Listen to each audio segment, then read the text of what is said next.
everyone. This is a session series called EPC Exchanges in Primary Care, where we meet twice in a month, every time on Saturdays, and we have people who are working in primary care come on this platform and share their work, or they share new ideas or new things, new projects which are in conceptualization phase, or they are in implementation phase, or they have completed it, and also anything interesting which might be relevant from a primary care perspective. This is a good platform to share. It is done in a very informal way, where we have an open space where people come and share their thoughts, their ideas, their concerns, their fears, without any prejudices. So today we have with us a family physician couple, Vivek and Sudipta, who are working with an organization called Sitara Trust. They work in Kodaikanal, in the border area of Tamil Nadu and Kerala. They had their family medicine practice, and they were very deeply engaged in clinical care. But They were deeply engaged in clinical care, and now they are trying to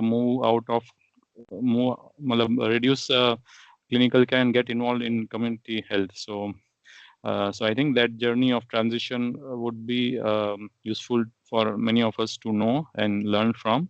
So without taking much of your time, I would like to invite Vivek and Sudipta to take over and start their presentation. Thank you, Vivek and Sudipta, for agreeing to present your work in this session. Over to you. Thank you, Shyam, for this elaborate introduction about us. Many of you might already be knowing both of us. We have done our DNB family medicine from Bangalore Baptist Hospital, and then we were looking to find a place to go settle down and start working there, and that's how we landed up in Kodaikanal and started the trust here. Which we have shortly named it as Sitara, which it stands for Sirumala Initiative for Tribal Health and Rural Affairs. I hope you're able to hear me. Yes, it is very clear, loud and clear. Yeah, okay. Thank you. So today we thought we will kind of present our journey through our work in the Kodaikanal Hills, from a clinic-based care to community-based primary care, how the shift of perspective came into the picture. So this was our clinic, which we started in the year 2012 with 4 of our staff, and me and my wife, we both are family physician, and clinic-based practice is what we are more comfortable started working with. So Sudipta likes to work in community. His mother was a community nurse when she was working in Jharkhand. So she started, slowly venturing into the villages, and so by the time we had set up 2 family medicine based clinics in the geographically different zones of this hill. So our main objective was to understand the population, the hilly population, understand their health needs, their affordability, accessibility to healthcare, and work more towards the rural population. And then over a period of time, when we continued working in our clinic for the last 3 years, we understood that the kind of population, when we look into the data, the kind of population who eventually access the care in our clinic were more well-to-do people. The vulnerable population kind of shied away from attending our clinic, even though we were able to provide medical care in an affordable cost. The vulnerable population It was still not reaching us in the sense. yeah. Yeah. So, and then we also noticed that our outreach were more restricted. So mostly to affordable villages and things like that. And And then we realized that there are pockets of hamlets within Kodaikanal which are difficult to reach via the usual road, and the signals are poor in those villages, but they are the population of need. That's when we had our little bit sturdier vehicle to go reach the villages. Um, and then over a period of time, we started realizing whether to keep our model of medical care on a revenue generating model or a service provider model. And then this question of what is the meaning of our work in this remote place when we could have done the same work being in the cities also. So that's when we were thinking over the last 1.5 to 2 years, we were thinking whether to move out of our comfort zones of clinic-based care to community-oriented care. Um, just to give a brief context of where we are working. So this is Kodaikanal Taluk is in Dindigul district of Tamil Nadu state. The Kodaikanal Taluk itself has around 1 to 1.2 lakhs of population. Majority of the community is farming community belonging to forward caste or other backward caste. Indigenous community like the Paliyar and Pulayans live in the lower Palni hills, meaning the elevation of around 1,300 to 1,700 meter elevation above sea level. And then there are also Arundadiyar scheduled caste community who live very much closer to the farming community. When the farmer villages there and the Arundadiyar population are live in the outskirts. in the outskirts of the villages. So we thought of focusing more on the indigenous community over the last 1.5 to 2 years. And then we slowly shifted our work to the lower Palni Hills from the Kodaikanal From the peri-urbs of Kodaikanal town, we made a move towards the lower Palni Hills, and we are currently stationed at this place called Kesipatti, and from there we reach out to the places wherever we need to go. So the population here would be of the indigenous community would be somewhere around 20,000, and they are dispersed like they live in almost this 40 odd hamlets which are around Kesipatti region primarily, and so that's why the move was towards this place. And this is just a brief overview of the kind of terrain that we work at. It's mostly the hills and valleys. The surrounding villages in the foothills are all seen in the peripheries. So before doing this shift from clinic-based care to community-based care, we wanted to understand the population better. So we kind of chose 5 random tribal hamlet, and we visited the villages and met with different leaders and self-help groups and forest groups and things like that, and understood their livelihood. What are their needs, what are their concerns, where are the lacunae which exist. And then we kind of shortlisted 2 villages among those 5 tribal hamlets.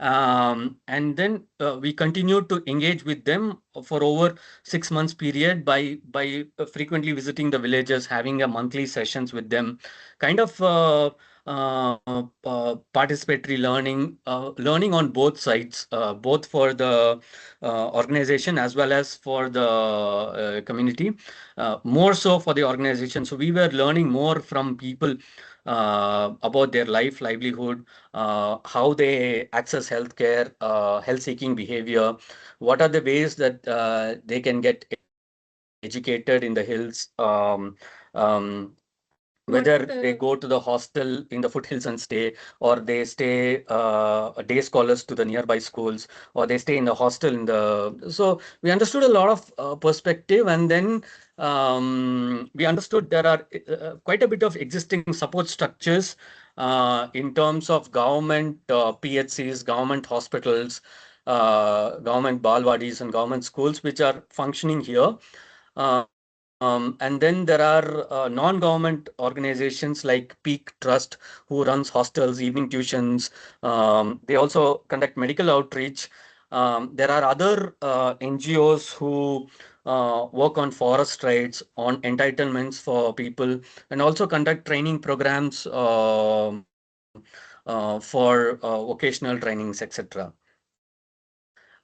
It's once we understood what is the support structures that is existing there and what are the lacunae that are there in such support structures, we could kind of tailor make our services in order to better benefit the people and not to replicate resources in the hills. So during one of these visits is when the villagers came forward and asked for help for their livelihood. And the first thing that they asked for was turmeric seeds. And why turmeric seeds is that they have been doing turmeric cultivation for like many, many years. In fact, that's the first thing that they started cultivation. But the market for turmeric kind of stopped functioning in the hills, whereas it is going on very well in the foothills like Erode and all. The market in the hills kind of stopped functioning, and that's when they kind of weaned away from turmeric and they shifted to ginger, and now they themselves asked for turmeric seeds. So that lady there, she's showing the harvest of turmeric, which we provided as a seed to her. So So understanding, whatever the existing infrastructure that is around here in the hills and where is the lacunae and where we can fit in over here and everything. So we understood that even though that the government support structures are there, there is still there are certain pockets which are still not reached through the ASHA workers, or they still do not access the public healthcare systems and everything. So those are the pockets we thought we will focus upon when it comes to healthcare. And the other thing that we observed was that that in the hills there is no organization which is working towards the livelihood aspect of people, especially the indigenous community. And there is no organization which is actually providing any vocational education over here. So we thought that, okay, we will first begin with, what we know the best, that we had been doing healthcare, as well as add to that, the livelihood aspect as a addition to where we would work with. And this is how we, on the next slide, will talk about how we started increasing that coverage for the people that we began accessing. So in order for us to, step out into the community and the relevance of the what we are working upon, we thought that, the center which was in the peri-urbs did not make any meaning any further for us, so that we happened to close. And then we have a rural center of the trust, which is in the lower Palni Hills in the mid zone. And then again, we also partnered with two other organizations um, to help increase our reach. So one of the organization that we partner with is called the Peak Trust, which is a trust which is being run by Jesuit fathers, and they have had a medical outreach program for quite some time, but they never had a proper structure to it. So we partnered with them on taking over that and working with them on it. And the other organization that we are working with is the Palni Hills Development Trust, which is run by Dr. Rajkumar. So So initially, when we had started off, we were working with only 4 villages, and now with this collaboration, we are able to almost cater to almost 38 villages over here in the lower Palni Hills. Um, the main idea of this collaboration was, so that we do not duplicate anything. We do not, we can have a better resource structure as well, or if we partner, and us being a nascent organization, we did not have access to much resources. So that this partnership has quite helped us in that way. So here is a map of three clinics situated in the lower Palni Hills. One is run by our own organization called Sitara Clinic. Then there are two other clinics like Kesipatti Clinic and Pachlur Clinic. And via these three clinics, we are able to cater to the 40 odd indigenous tribal hamlets. The ones which are marked diamond are directly serviced by us, the Sitara Trust. The ones which are marked star are done indirectly through the Kesipati Clinic, and the ones which are marked oval on the right top corner are yet not accessed directly or indirectly by us, but they have facility to reach to the clinic through the usual public transport. So all of these villages we visit on either monthly or on a trimester basis. They all get their blood pressures checked once a year.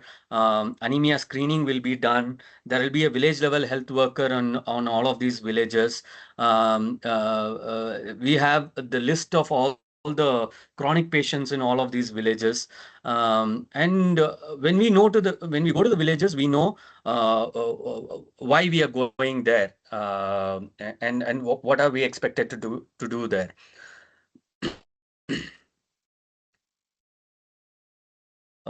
So after all of these visits to multiple village visits and the conversations that we had in the villages, we arrived at diagnosis on a community level diagnosis.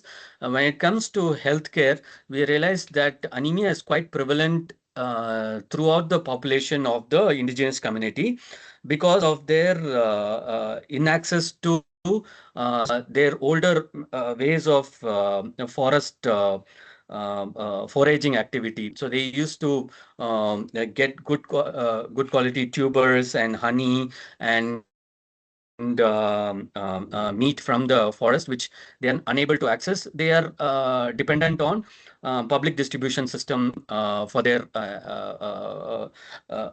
hunger needs. So generally, children, women, and elderly are noted to be on the anemic side. Many of them they go about doing their usual day-to-day activity with even hemoglobin of 8. But anywhere lesser than that, they start presenting with symptoms of anemia. Um, so we do both treatment as well as prevention of anemia on the village level. On the, I'll get to the interventions that we did on a later slide. This way, we are able to avoid blood transfusions in pregnant women, in children, and elderly.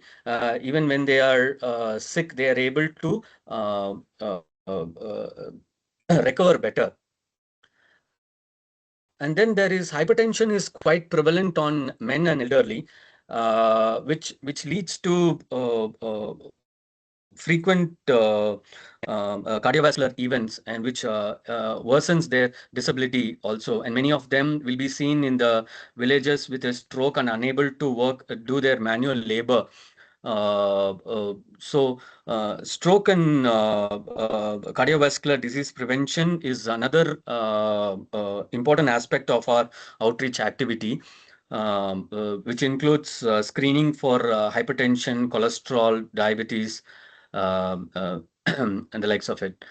Then in the livelihood is the other aspect which we started over the last 2 years.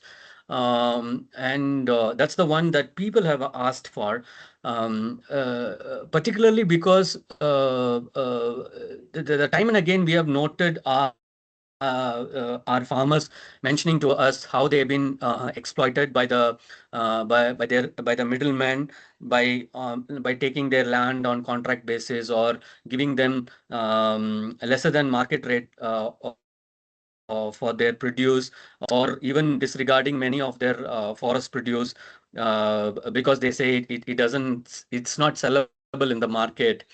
Um, a lot of unfair trade practices happen, wherein giving away advances in return of their produce at cheaper price. Um, keeps That's what we keep noting when we talk to people on our visits to the villages. Um, Most of them usually live in mud house, which is built with lantana sticks. Of late, people have been obtaining government-built colonies. They generally work on a coolie basis. They may have a little bit of a piece of land in the forest for their own cultivation, but their day-to-day work basis, they're all coolie workers. So over the last 6 or 7 months, there is a renewed interest from the government to disburse the Forest Rights Act. So, according to the Forest Rights Act 2006, the people who have been evacuated from the forest do have rights on the forest land to do their own cultivation practices, and many of them have started growing coffee as a crop in the forest land because they grow well under the shade trees of the forest plantations. So we started understanding how to work with the villages, and we used program-based approaches, which includes anemia prevention, primary eye care services, cataract facilitation through the Arvind eye care model, and then for the stroke rehabilitation, we used physiotherapy equipments that we have in our clinics. Diagnostics can be done in-house, and the samples can be taken in the villages. Um, we were also partly involved in the home-based palliative care, but it's still in a nascent phase, not in a programmatic phase as of now. NCD care through our chronic disease follow-up care, we are able to follow up on the patients in the villages. We also conduct focus group discussions with farmers, uh, which is an ongoing interaction with farmers on an individual basis or on a group basis in 7 odd villages. So on the first year, we had piloted 2 villages, and on the second year, we piloted 3 more villages along with those 2 villages. And then now we are in the third year, and we have added 2 more villages to it. Um, so along with these group discussions, we also collect databases of the farms. So this particular photo was taken in a program called Tai Thiruvira, which was organized by Sitara. It was a farmer felicitation program as well as a farmer engagement program, wherein we have people from different walks of life attended the farmers meetup and understood their concerns and expectations from us. We also would like to provide seeds, manure, microcredit, equipments, and certifications, that is organic certifications, through the farmers group and the farmers society. Our current work is value addition of their produce, and the produce that comes from them to reach the markets in an appropriate way, so that they get premium on their produce. So currently we are involved in 2 projects, that is turmeric project and coffee project. both of them are only for the indigenous farmers as of now. Um, so the turmeric project started off with providing turmeric seeds. Around 600 kg was provided to a village, and from there it slowly, on a year-on-year basis, the seeds kept dispersed to other villages. So currently we have 20 farmers in 5 different villages who are growing turmeric, and this is the year they started giving back the turmeric to sell in the markets. The good quality of this turmeric is that because they are grown in natural environment and in soil rich in organic manure, the curcumin content in the turmeric is a higher quantity, which is around 6.7%, whereas on the markets we usually get around 3% curcumin content. Um, Coffee project is another project that we started 2 years back.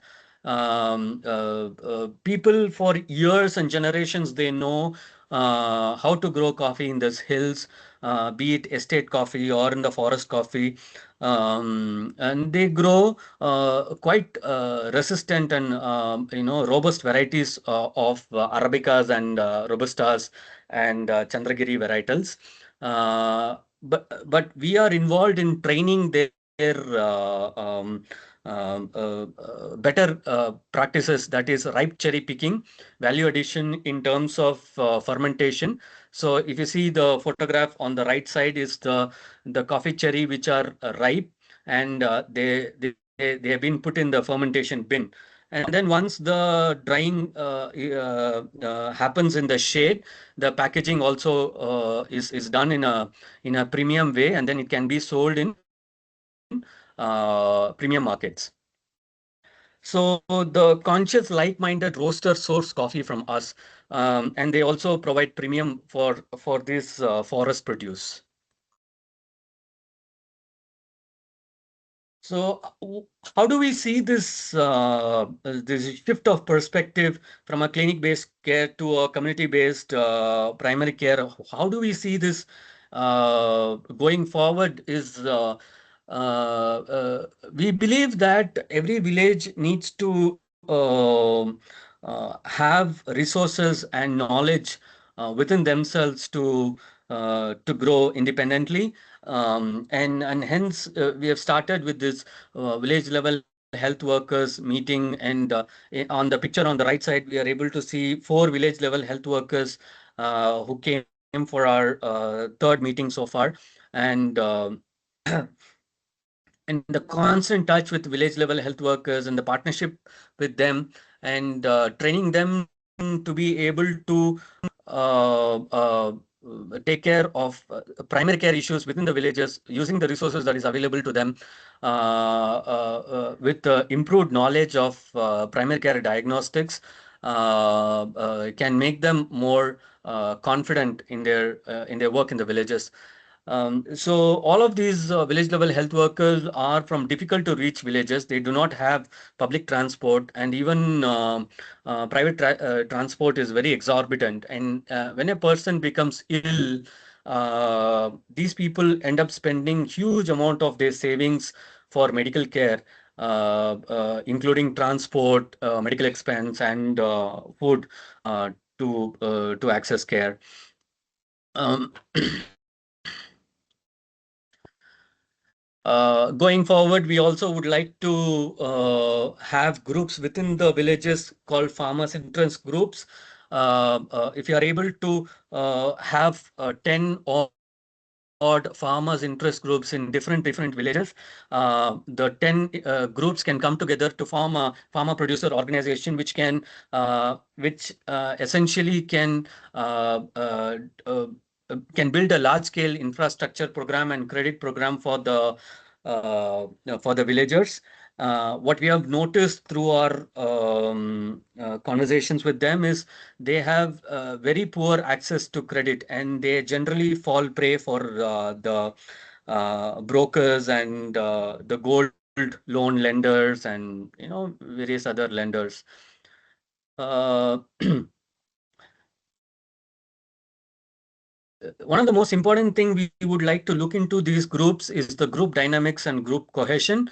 Um, we do not want we want cooperation and unity among the people in order to take this project forward.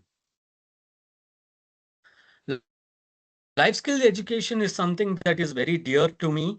I believe that is necessary for the present generation teens. They've been exposed to a lot of newer gadgets, bikes and mobiles and media. So for many years they've been in close contact with nature and farm, but now they are coming out of their cocoon and they're being exposed to the newer gadgets. And I believe life skills education is necessary for them in order to accept the change and cope with the change better. Formation of youth clubs and farmers clubs are also in our ideas, but yeah, all of this needs time to come into picture. So we would like to thank Dr. Gift Norman, who has been our mentor from day one of our project in the hills. Dr. Rajkumar Ramsamy, who's been our mentor in family medicine, who started a family medicine program in Christian Fellowship Hospital and right now resides in Kesipatti. And he's been teaching us all how to do family medicine and primary care with the indigenous population. We would like to thank our training organizations like Sitlingi and Udaipur. We would like to especially thank Mr. Mahesh, who has been instrumental in helping us move into livelihood zones. You can reach us through the websites and emails mentioned there. Dr. Shyam? Dr. Shyam, Hello? we have concluded our session. Yeah. Thank you, Vivek and Sudipta. I think you made a great job in making a very crisp presentation, showing your work from your journey. I think the journey has just begun from the clinic to the community, and I think you are planning to go quite deep with working on not just community health but also on the social determinants of health. So I think it is a very challenging task because as far as I know, you are trained as family physicians with probably not having any public health training, but you're venturing in a field where public health is at the core. But as they say, public health is practiced more than learned in a classroom. So now we have this session open for questions and discussion. I request people to post their questions in the chat or maybe raise their hands. Already I see a hand raised. So first we'll start with a question which has come up in the chat. Dr. Ramni has asked, how many members are there in your team and how much of your time now is in clinical care and how much on other activities? Thank you, Dr. Ramni, for posing an important question. So, as I said, we work more on partnerships with two other organizations. So, our own organization has a very small member. 10 of us are actually on our payroll, and four of us in the village level health workers. But when it comes to the partner organization, we use the resources with manpower resources or vehicles and the center and the village level health workers. We kind of work in partnership with them. So our own payroll is only 10, and so we are a very small organization right now. Yeah, so and coming to the other thing, so we have a the clinic is also modeled mostly on, you know, 3 doctor days is that we have, and the rest of the days are taken care by the nurses. We have a fully functional clinic for 7 days, and we divide our time between outreach as well as you know, clinic activity in our own clinic as well as in the KC Patti center. So either one of us is there over there. And yeah, so we are dividing currently our 50-50 of our time between livelihood activities as well as in the clinical outreach section. Thanks a lot. Yeah. Okay. Then one other question. I think Varsha has posted here. She had raised a hand for that also. She's asking Sudipta, how do you manage the language barrier? Um, I think I have a natural flair for learning languages, so that has kind of helped me, and I can manage my clinical work with Tamil. So that's I know all the South Indian languages as such. Oh, wow. I didn't realize that. That's amazing. Okay. I think you can stop the sharing option. We are not able to see you fully. We can see a part of you, both of you. So if you Okay. can. Yeah. How about it now? Yes, it is much better now. Yes. Yeah. Yes. Yeah. So one other question was by Meena Isaac. Any ideas on how to help medical students to connect the dots with social determinants of health? How you can sensitize students about addressing the social determinants of health or understanding the role they play in health? So one of the things is this rural sensitization program is a fantastic idea, which goes around in different corners of India, be it north or south, and wherever you go. It's not just healthcare that is being talked about in rural sensitization program, but it is various other social determinants, be it education, be it um, government partnerships, be it livelihood, be it exploitation, be it I think the best way is would be an exposure, you know, just like how you do the rural sensitization program. So also adding approaches to that, I think nothing is a much bigger eye opener than seeing it yourself, feeling it for yourself. I think that's the way to go, probably. Okay. Yeah. Thank you. Meena, you want to have any follow-up discussion on this?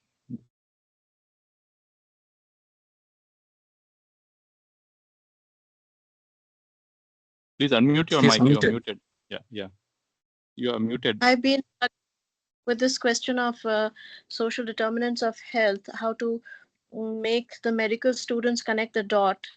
I'm at a stage where it's obvious to me as a teacher, but it is also obvious to me that this side is not making sense, especially in the environment where everybody is worried about NEET and nobody is thinking about this. So the education itself is kind of sterilizing um, the perspective, the mindset, and that I'm really looking for ideas on what we can do with the curriculum that exists. FAP has been there, but FAP um, has not delivered as much as I thought it would. Ma'am, may I know where are you from, ma'am? Which institution do you work with? I'm right now sitting in Tiruvalla in Kerala, Pushpagiri. Okay. Ma'am, many of the Kerala students in from medical colleges of Kerala have visited rural sensitization programs, which happens in Sitlingi, and many of them are sensitized to social determinants of health, ma'am. So over there, when they come for the rural sensitization program, which happens for 3 days, that can very much sensitize the students those 3 days, it's not just health that we talk about, not just medicine that we talk about. So all the social determinants of the health will be touched upon on their exposure visit there. I suppose it's a discussion that we have to innovate and keep thinking about.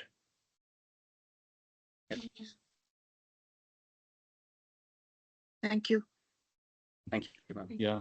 I've sent a link for the rural sensitization program in the chat, so you can look up about that. I think that is a very nice program, and it is happening at many places. Thanks. Yeah. Okay. Any other questions? See, Dr. Nankumar has unmuted himself. Yeah. Hi, Sudipta and Vivek. It's great to see you guys doing such terrific work. really, really grown since the time you were working here with us. I'm so happy to see that you really have taken on the more difficult path. You could have stayed in the hospital and been quite comfortable with the well-to-do people, but you've taken on this load to go down into the more difficult areas. And that's definitely going to be a more fruitful and much more sustainable growth for the people. I would also encourage you to join to initiate educational programs or be part of the village educational system, because we found that as the economic situation improves, children often go off to work before they finish school, especially in areas where there are cash crops, resulting in their dropping out of school and then leading on to substance abuse very early in their lives as they earn an income. So this is a major problem that we are finding in our area, apart from alcohol now with different substance abuse. So I would say that right in the beginning itself, focus on education so that the children stay in school and at least complete class 12, so that they are aware of many of the, as you said, of the newer technical and other aspects of life, the mobile phone and the various dangerous apps that are now being used by adolescents all over the world. So I think this is the emerging problem, and I think as the villages grow more prosperous, as they are doing with India developing at the rate it is, we're going to find more money in the pockets of young people. And I feel that this is going to be the biggest issue as we go on: substance abuse and the inability to then lead a normal life, resulting in the family being taken down the wrong path and children being neglected, elderly being neglected. So I think that would be an important focus point right from the start. Thanks. Really appreciate what you're doing, Vivek and Sudipta. Dr. Nandakumar has been my mentor since I passed my MBBS in Bangalore. And till date, I remember if anybody asks me what is the best part of your life, I will blindfoldedly say it was Gudlur. So Gudlur is the place where I've been scolded by Dr. Nandakumar also, and where I've learned the best also. So those village journeys that I used to have in the mobile medical unit of Gudalur to a lot of villages, lot of tribal villages in Gudalur is what right now I feel when I am here in Kodaikanal. Sometimes I feel I'm reliving the journey that I started from there.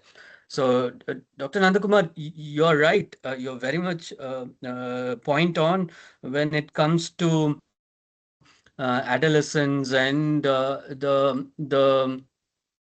future that lies in front of them and the journey that they're taking. And sometimes they take risky behaviors, and they get stuck up with these apps in the mobile phone. So I've been thinking about it for over the last 6 months or so, but I need some kind of manpower support, because just the two of us and our time is limited. If we have additional manpower support, I think we can take on this journey with the adolescents as well. It is very much high on cards. Both myself and Dr. Rajkumar, who is here, formation of youth clubs is on a high agenda, a high priority, and also about education for the adolescents till, as you mentioned, up to 12th. But what we have noticed of our indigenous community kids is that their ability to grasp essential concepts in primary school education itself is limited, and their ability to comprehend mathematics, their ability to understand the concepts of science or even socials is limited when compared to the usual sector. So they are unable to go higher up on their classes. So unless their primary school education is of a good foundation, to build upon that is getting difficult from our side as well.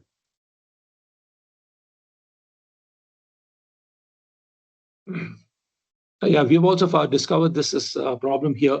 So what we are trying to focus now is on, one is on life skills, which you are doing, and the second is to get involved with the government school structure itself to see how we could help them in the school, because they're usually deficient with the teacher staff numbers, and also to provide some kind of tutorial or learning center or some kind of engagement after school. Because here they are being provided 3 meals. Our government tribal schools give them 3 meals. So after the third meal, an intervention, but to help them with their studies in school is critical, because most of them are first-time learners and there's no help at home. So we need to keep them in school. And I think that is the intervention that I think is going to have the greatest dividends. Thank you. Yes. Yeah.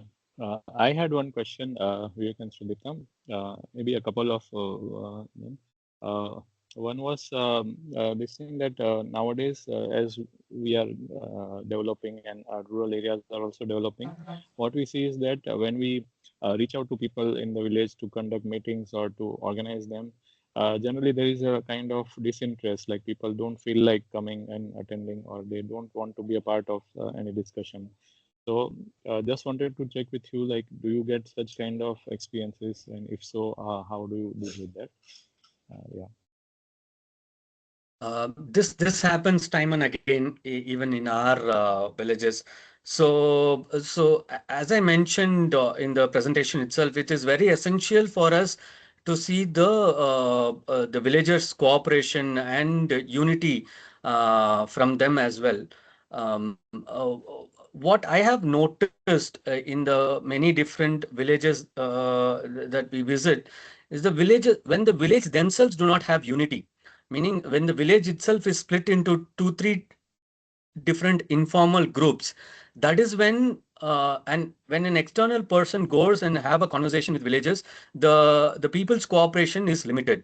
But when the villagers themselves have some sort of unity, meaning they may conduct their own meetings for various different things, like government requirements, or gram sabha meetings, or forest rights meeting and things like that. If they are able to do their own meetings well, then as an external, and if we provide good value to them when we go and meet them, like providing health education, or providing good value to their produce, or some kind of a structured training program, I'm sure the villagers cooperate much better when we know they have unity within themselves also. Practically, Shyam, we feel, if we meet the villagers mostly during the evenings, that works better.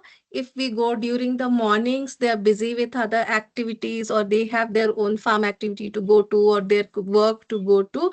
So technically, I feel it works better if we are meeting the village or the people during the evenings. If we sit with them, that's when it works better with them. Like they have finished their works for the day and they are there. So there is no rush of coming and leaving. So that's what we felt. Initially, we would sit in the evenings till almost 8 in the evenings, and have conversations with them. Once you have a general conversation with them, then you realize that which other groups, which other people who are more interested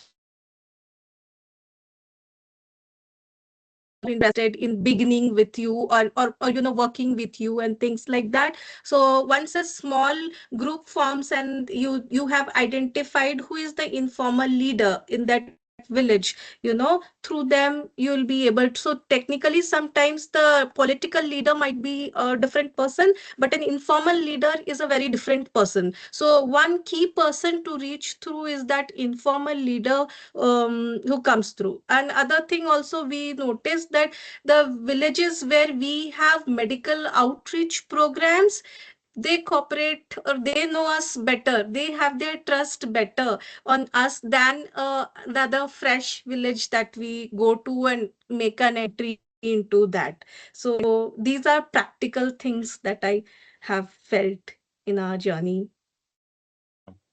Yeah. Thank you. Thank you. Okay. We have one more question from Dr. Sarmishta Patil. How frequently do health workers and doctors visit each village?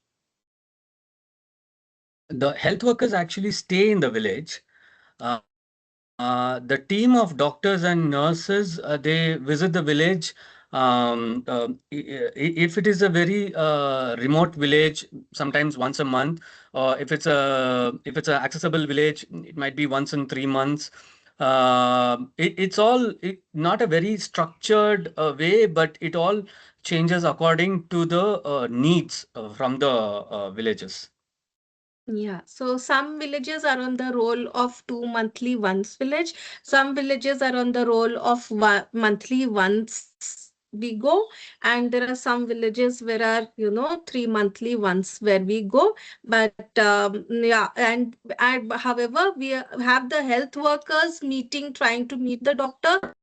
That's monthly once a training session we do with them. And the health workers stay in the village. The village itself. The health workers and their primary care kit is within the village. So even if some kind of an acute, or if they know that there is someone who needs to be sent to the center immediately, needs an attention, they do reach out to us and they send them.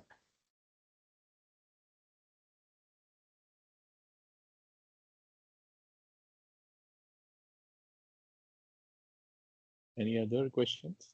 Thanks.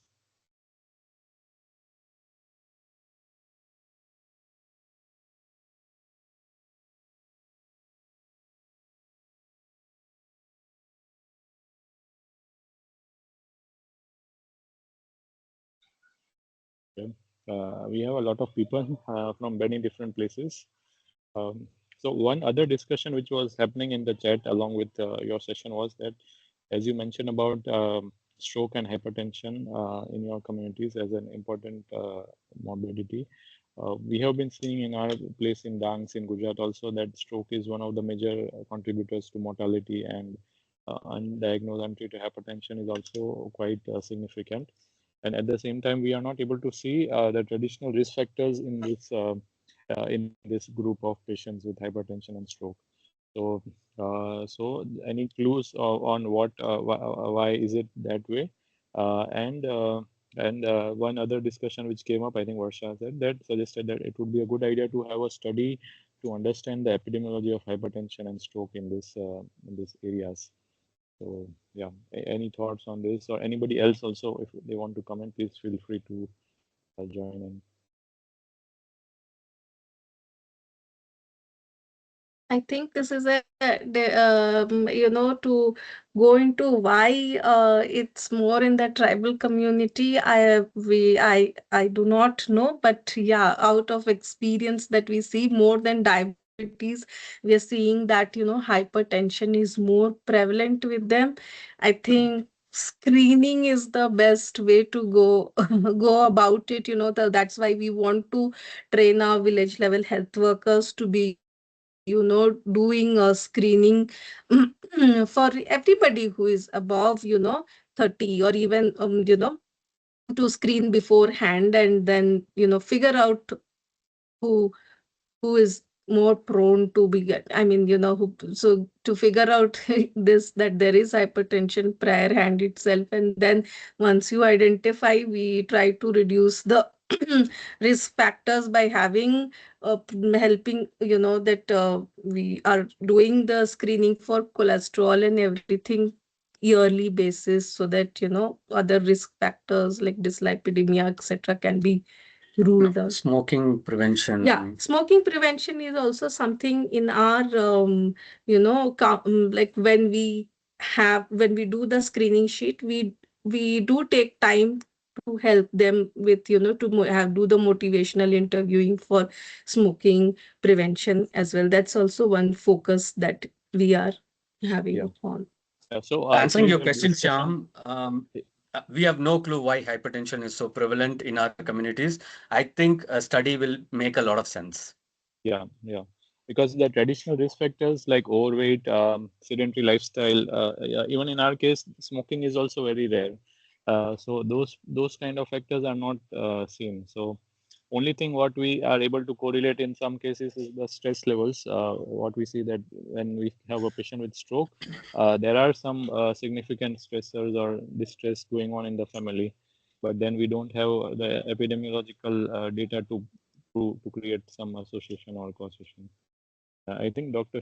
Sharmista wants to say something probably. She has raised her hand. Yeah, Dr. Shamsundar. We have also been, as you know, we have also been working in for NCDs in Navsari and Dang district of Gujarat, and Yeah. we're working since last 15, 20 years. Yeah. As you said, there is a high incidence of hypertension and diabetes in these villages which we would think that rural tribal areas will not have this much of prevalence of these diseases. What we were studying, and we have done not few studies exactly, just a survey questionnaire. And what we are seeing is that maybe one thing, as you said, yes, stress levels are increasing. Tobacco is there, prevalent. Tobacco, they are not smoking, but gutka eaters and tobacco chewers are that is one very high this, and maybe age related also, because as they are aging, age related changes may also cause some, though we are seeing high incidence now in the youngsters, and that is due to the lifestyle changes which have occurred now. The hypertension, diabetes in the youngsters may be due to the lifestyle changes, stress related, but to the elders it could be due to their age and tobacco chewing and stress. That is what we are saying. Yeah, thank you, Sharmista Ben, for your insights.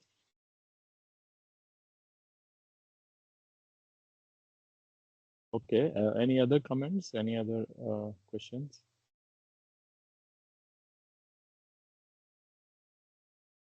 Okay, I think we are towards the end of the session. We had a very good round of discussion and a good presentation by Vivek and Sudipta. Thank you, everyone. People are appreciating your work in the chat. Many comments on that. Please keep up the good work, and please keep sharing your work. I think it is helpful to many of us, to personally me also, because we are, I think, in the same boat, more or less, on going on the same journeys. And this is something where we don't find many examples to look up to. So it is very nice to listen to you and to understand your work. And thank you everyone who joined this session. Please keep joining. As I mentioned, that there is a broadcast list which we have created. So if you want to get updates about these sessions, the recordings of the sessions, please text me on this number 97129 66436. I'll add you to that group, and then you will keep getting all the updates. Generally, we try to have this session on first and third Saturday of every month in the afternoon, Saturdays in the afternoon. So we'll meet again in the next month. Before we part, do you want to make any final comments, Vivek and Sudipta? Thank you for inviting us, and I think it's a very good platform for us to share between ourselves and understand, and like you mentioned, being in a similar boat, it helps to have moral support and encouragement from each other on this journey. Yeah, yeah. Thank you, Shyam. Thank you, Shyam. It was, I feel good to be, talking to Dr. Nandakumar and the likes of my seniors after a long, long time through this platform. So, yeah, thank you so much. Yeah. Thank you. And we look forward to listening to you again and again in future. And please be connected on this network. Thank you. Okay. So thank you, everyone. I will close this session and see you next month. Yeah. Bye, everyone. Bye.